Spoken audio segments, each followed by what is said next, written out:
देवताओं का रुद्र के पास जाकर अपना दुख निवेदन करना, रुद्र द्वारा उन्हें आश्वासन और चित्ररथ को शंखचूड़ के पास भेजना। चित्ररथ के लौटने पर रुद्र का गणों, पुत्रों और भद्रकाली सहित युद्ध के लिए प्रस्थान। उधर शंखचूड़ का सेना सहित पुष्पभद्रा के तट पर पड़ाव डालना तथा दानवराज के दूत और शिव की बातचीत। संत कुमार जी कहते हैं, मुने, तदंतर जो अत्यंत दीनता को प्राप्त हो गए थे, उन ब्रह्मा और विष्णु का वचन सुनकर शिवजी मुस्कुराए और मेघ गर्जना के समान गंभीर वाणी में बोले।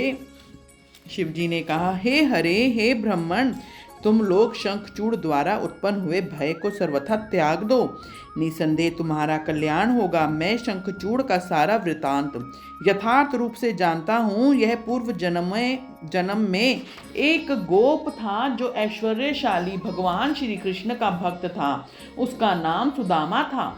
वही सुदामा राधा जी के शाप से शंखचूड़ नामक दानवराज होकर उत्पन्न हुआ। वह परम धर्मज्ञ और देवताओं से द्रोह करने वाला है। वह दुर्बुद्धिवश अपने उत्कृष्ट बल के भरोसे संपूर्ण देवगणों को कलेश दे रहा है। अब तुम लोग प्रेम पूर्वक मेरी बात सुनो और देवों को आनंदित करने के लिए शीघ्र ही कैलाशवासी रुद्र के समीप जाओ। वह रुद्र रूप मेरा ही उत्तम पूर्ण रूप है। मैं ही देव कार्य की सिद्धि के हेतु पृथक स्वरूप धारण करके वहां प्रकट हुआ हूँ। मेरा वह रूप ऐश्वर्यशाली तथा परिपूर्णतम है हरे। इसलिए मैं भक्तों के वशीभूत हो कैलाश पर्वत सदा निवास करता हूँ। तदंतर कैलाश पहुंचकर देवताओं ने भगवान महेश की स्तुति की और अंत में कहा, महेशयान, आप तो कृपा के आकर हैं। दीनों का उद्धार करना तो आपका बाना ही हो प्रभु। दानवराज शंखचूड़ का वध करके इंद्र को उसके भय से मुक्त कीजिए और देवों को इस विपत्ति से उबारिए। तब भक्त वत्सल शंभु देवताओं की इस प्रार्थना को सुनकर हंसे और मेघ गर्जन की सी गंभीर वाणी में बोले। श्री शंकर ने कहा, हे हरे, हे ब्राह्मण, हे देवगण, तुम लोग अपने अपने प्रस्थान को लौट जाओ। मैं निश्चय ही सैनिकों सहित शंखचूड़ का वध कर डालूंगा, उसमें तनिक भी संशय नहीं है। संत कुमार जी कहते हैं, व्यास जी, महेश्वर के उस अमृत त्रावी वचन को सुनकर संपूर्ण देवताओं को परम आनंद प्राप्त हुआ। उस समय उन्होंने समझ लिया कि अब दानव शंखचूड़ मरा हुआ ही है। तब महेश्वर के चरणों में प्रणिपात करके विष्णु वैकुंठ और ब्रह्मा सत्यलोक को चले गए तथा संपूर्ण देवता भी अपने अपने स्थान को प्रस्थित हुए। उधर उन महारुद्र ने जो परमेश्वर दुष्टों के लिए काल रूप और सत्पुरुषों की गति है, देवताओं की इच्छा से अपने मन में शंखचूड़ के वध का निश्चय किया। तब उन्होंने प्रसन्नता पूर्वक अपने प्रेमी गंधर्व राज चित्ररथ को दूत बनाकर शीघ्र ही शंखचूड़ के पास भेजा। चित्ररथ ने वहां जाकर शंखचूड़ को खूब समझाकर कहा, परंतु उसने बिना युद्ध किए देवताओं को राज्य लौटाना स्वीकार नहीं किया और कहा, मैंने ऐसा दृढ़ निश्चय कर लिया है कि महेश्वर के साथ युद्ध किए बिना ना तो मैं राज्य ही वापस दूंगा, ना अधिकारों को ही लौटाऊंगा। तू कल्याण करता रुद्र के पास लौट जा और मेरी कही हुई बात यथार्थ रूप से उन्हें कह दे। वे जैसा उचित समझेंगे वैसा करेंगे। तू व्यर्थ बकवाद मत कर। संत कुमार जी कहते हैं, मुनि श्रेष्ठ, यूं कहे जाने पर वह शिवदूत पुष्पदंत चित्ररथ अपने स्वामी महेश्वर के पास लौट गया और उसकी सारी बातें ठीक ठीक कह दी। तब उस दूत के वचन को सुनकर देवताओं के स्वामी भगवान शंकर को क्रोध आ गया। उन्होंने अपने वीरभद्र आदि गणों से कहा।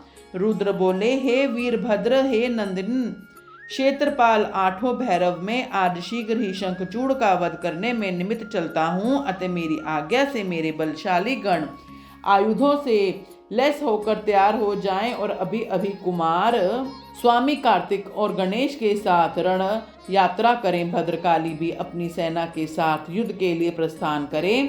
संत कुमार जी कहते हैं, मुने, ऐसी आज्ञा देकर शिवजी अपने सेना के साथ चल पड़े। फिर तो सभी वीरगण हर्षमगन होकर उनके पीछे पीछे चलने लगे। इसी समय संपूर्ण सेनाओं के अध्यक्ष स्कंद और गणेश भी हर्ष से भरे हुए कवच धारण करके सशस्त्र शिवजी के निकट आ पहुंचे। फिर वीरभद्र नंदी महाकाल सुभद्रक विशालाक्ष बाण पिंगलाक्ष विकंपन विरूप विकृति मणिभद्र बाष्कल कपिल दीर्घ दष्ट्र विकार ताम्रलोचन कालंकर बलिभद्र कालजिन्ह कुटीचर बलोन्मंत रणशलाध्या दुर्जय तथा दुर्गम आदि गण नायक जो प्रधान सेनापति थे शिवजी के साथ चले। उनके गणों की संख्या करोड़ों करोड़ थी। 8 भैरव, 11 भयंकर रुद्र, 8 वसु इंद्र, 12 आदित्य अग्नि चंद्रमा विश्वकर्मा, दोनों अश्विनी कुमार कुबेर यम नल कुबर वायु वरुण बुध मंगल तथा अन्य ग्रह पराक्रमी कामदेव उग्र दष्ट्र उग्र दंड कोरट तथा कोटम्ब आदि ने भी शीघ्र ही महेश्वर का अनुगमन किया। स्वयं महेश्वरी देवी भद्रकाली भी 100 भुजा धारण करके शिवजी के साथ चली। वे उत्तम उत्तम रत्नों से बने हुए विमान पर आरूढ़ थी। उनके शरीर पर लाल चंदन का अनुलेप लगा था और लाल वस्त्र शोभा पा रहा था। वे हंस मगन होकर हंसती नाचती और उत्तम स्वर से गान करती हुई अपने भक्तों का अभय तथा शत्रुओं को भय प्रदान कर रही थी। उनकी 1 योजन लंबी भीषणाकार जिन्हा लपलपा रही थी। वे अपने हाथों से शंख चक्र गदा पद्म ढाल तलवार धनुष बाण 1 योजन विस्तार वाला गहरा गोलककार खप्पर गगनचुंबी त्रिशूल 1 योजन लंबी शक्ति मुदगर मुसल व्रज खड़ग तीखा फलक वैष्णव वास्त्र वारुणास्त्र वायव्यास्त्र नागपाश नारायण शास्त्र गंधर्व शास्त्र ब्रह्मास्त्र गरुणास्त्र पर्जन्यास्त्र पाशुपतास्त्र जृंभणास्त्र पर्वतास्त्रण महान पराक्रमी सूर्यास्त्र काल काल महान नल महेश्वरास्त्र यमदांडास्त्र समोनास्त्र तथा समर्थ दिव्य अस्त्र और अन्य सैकड़ों दिव्यास्त्र धारण किए हुए थी। करोड़ों योगनियां तथा डाकनियां उनके साथ थी। फिर भूत प्रेत पिशाच कुष्मांड ब्रह्म राक्षस वेताल राक्षस यक्ष और किन्नर आदि से घिरे हुए स्कंद के पिता के पास आकर उंद चंद्रशेखर को प्रणाम किया और उनकी आज्ञा से पार्श्वभाग में स्थित होकर सहायक का स्थान ग्रहण किया। तदंतर रुद्र रूपधारी शंभु अपनी सारी सेना को एकत्रित करके शंखचूड़ के साथ लोहा लेने के लिए निर्भरता पूर्वक आगे बढ़े और देवताओं का उद्धार करने के लिए चंद्रभागा नदी के तट पर मनोहर वट वृक्ष के नीचे खड़े हो गए। व्यास जी उधर जब शिवदूत चला गया तब प्रतापी शंखचूड़ के ने महल के भीतर जाकर तुलसी से सारी वार्ता कह सुनाई। शंखचूड़ ने कहा, देवी शंभु के दूत के मुख से मैं युद्ध के लिए उद्यत हुआ हूँ और उनसे जूझने के लिए मैं निश्चय ही जाऊंगा। तुम इसके लिए मुझे आज्ञा दो। यूं कहकर उस ज्ञानी ने अपने प्रिया को नाना प्रकार से समझाया। फिर ब्रह्म मुहूर्त में उठकर प्रातःकृत्य समाप्त किया और पहले नित्य क्रम पूरा करके बहुत सा दान दिया। तत्पश्चात अपने पुत्र को संपूर्ण दानवों के राज्य पर अभिषिक्त करके उसे अपना भार्य राज्य और सारी संपत्ति समर्पित कर दी। पुनः जब उसकी प्रिया तुलसी रोती हुई उसकी रण यात्रा का निषेध करने लगी तब राजा शंखचूड़ ने नाना प्रकार की कथाएं कहकर उसे ढांढस बंधाया। तदंतर उस समादृत दानवराज ने कवच धारण करके युद्ध करने के लिए उद्यत हो अपने वीर सेनापति को बुलाकर उसे आदेश देते हुए कहा। शंखचूड़ बोला, सेनापते, मेरे सभी वीर जो संपूर्ण कार्यों में कुशल और समर में शोभा पाने वाले हैं, आज कवच धारण करके युद्ध के लिए प्रस्थान करें। शूरवीर दानवों और दैत्यों की 86 टुकड़ियां तथा बलशाली कंकों की निर्भीक सेनाएं अस्त्र शस्त्र से सुसज्जित होकर नगर से बाहर निकलें। करोड़ों प्रकार से पराक्रम प्रकट करने वाले जो असुरों के 50 कुल हैं, वे भी देवों के पक्षपाती शंभु से युद्ध करने के लिए प्रस्थित हों। मेरी आज्ञा से धूम्रों के 100 कुल भी कवच से विभूषित हो शंभु के साथ लोहा लेने के लिए शीघ्र ही निकलें। कालकेयों, मौर्यों, दोहदरों तथा कालकों को भी मेरी यह आज्ञा सुना दो कि वे रुद्र के साथ संग्राम करने के लिए रण सामग्री से सुसज्जित हो चलें। संत कुमार जी कहते हैं, मुने, सेनापति को यूं आदेश देकर असुरों का राजा महाबली दानवेंद्र शंखचूड़ सहस्त्रों प्रकार की बहुत बड़ी सेनाओं से घिरा हुआ नगर से बाहर निकला। उसका सेनापति भी युद्ध शास्त्र में निपुण, महारथी, महान शूरवीर और रणभूमियों में रथियों में अग्रण्य था। इस प्रकार युद्ध स्थल में वीरों को भयभीत कर देने वाला वह दानवराज 3 लाख अक्षौहिणी सेनाओं पर शासन करता हुआ शिविर से बाहर निकला और उत्तम उत्तम रत्नों द्वारा निर्मित विमान पर आरूढ़ हो गुरुजनों को आगे करके युद्ध के लिए चल पड़ा। आगे बढ़ने पर पुष्पभद्रा नदी के तट पर सिद्धाश्रम में जा पहुंचा। वहां एक मनोहर वट वृक्ष विराजमान था। वह सिद्धि क्षेत्र सिद्धों को उत्तम सिद्धि प्रदान करने वाला था।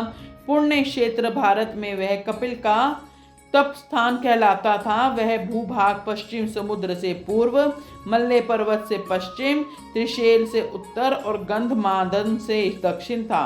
उसकी चौड़ाई 5 योजन और लंबाई 500 योजन थी। भारत के उस भाग में उत्तम पुण्य प्रदान करने वाली तथा युद्ध तथा शुद्ध स्फटिक के समान स्वच्छ जल से परिपूर्ण पुष्पभद्रा और सरस्वती नाम की 2 रमणीय नदियां बहती हैं।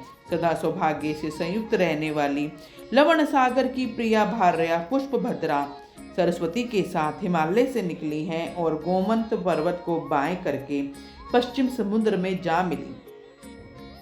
वहां पहुंचकर शंखचूड़ ने शिव जी की सेना को देखा। मुने उसने पहले शिव के पास एक दानेश्वर को दूत के रूप में भेजा।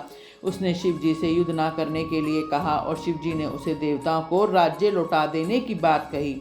अंत में महेश्वर ने कहा, दूत, हम किसी का पक्ष नहीं लेते, क्योंकि हम तो कभी स्वतंत्र रहते ही नहीं, सदा भक्तों के अधीन रहते हैं और उनकी इच्छा से उन्हीं का कार्य करते रहते हैं। देखो, पूर्व काल में ब्रह्मा की प्रार्थना से पहले प्रलय समुद्र में श्री हरि और दैत्य श्रेष्ठ मधुकैटभ का भी युद्ध हुआ था। पुनः भक्तों के हितकारी उन्हीं श्री विष्णु ने देवताओं के प्रार्थना करने पर प्रहलाद के कारण हिरण्यकश्यप का वध किया था।